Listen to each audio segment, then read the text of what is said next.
Hello, good morning बच्चों। High school के प्यारे प्यारे बच्चों, बोर्ड परीक्षा 2026 बहुत नज़दीक है।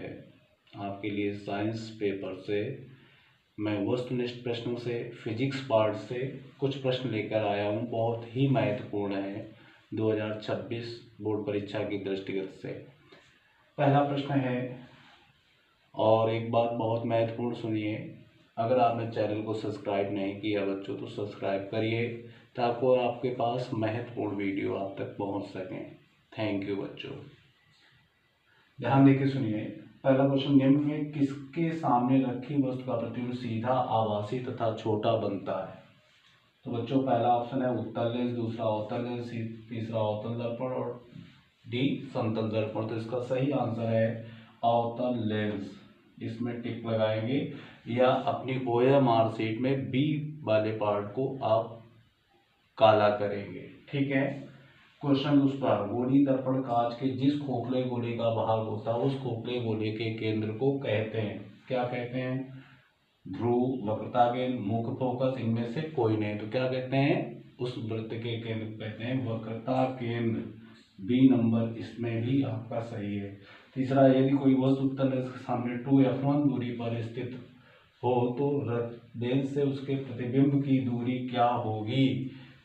ए option f2, B 2f2, C अनंत, डी 2f2 तथा अनंत के बीच। इसका सही ऑप्शन बच्चों है 2f2। इसका भी बी पार्ट सही है। चौथा, कचाप ध्रुव में उपस्थित, कचाप ध्रुव उपस्थित होता है। कचाप ध्रुव वो किस में होता है? नेत्र में। मानव नेत्र में कचाप ध्रुव का भाग होता है। किसके बीच होता है? कार्निया और नेत्र लेंस के मध्य, नेत्र लेंस और रेटिना के मध्य, कार्निया और रेटिना के मध्य, उपरोक्त में से कोई नहीं।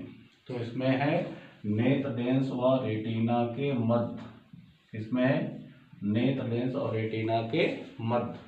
अब आगे question number 5। Question number 5, column A में दी गई राशियों को सुमेलन माने मिलान कॉलम बी में दिए गए सूत्रों से सही विकल्प के द्वारा करके चुनना है।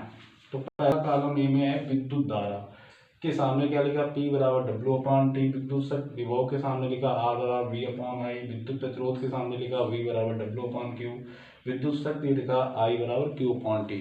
बच्चों मैंने आपको क्लास में पढ़ाते समय इन सभी भौतिक राशियों के प्रतीक बताए हुए थे। जैसे विद्युत धारा, तो विद्युत धारा का प्रतीक क्या होता है? I। अब इस सूत्र में I कहाँ दिया गया? नंबर 4 पे I बराबर Q/T, तो यही सही है। विद्युत विभव का प्रतीक क्या होता है? V बराबर W/Q, यही सही है। विद्युत प्रतिरोध का प्रतीक क्या होता है? R बराबर V/I, यही सही है। विद्युत शक्ति का प्रतीक क्या है? P बराबर W/T। किसी विद्युत ऊर्जा के व्यय संवेदन को सामर्थ्य कहते हैं। तो इस हिसाब से कॉलम हुआ जाके 4 3 2 1। तो इसके लिए ऑप्शन नंबर ए सही है। कौन सा बच्चों सही है? ए। तो इस वीडियो को स्क्रीनशॉट ले लीजिए और इसका लाभ उठाइए। थैंक यू बच्चों।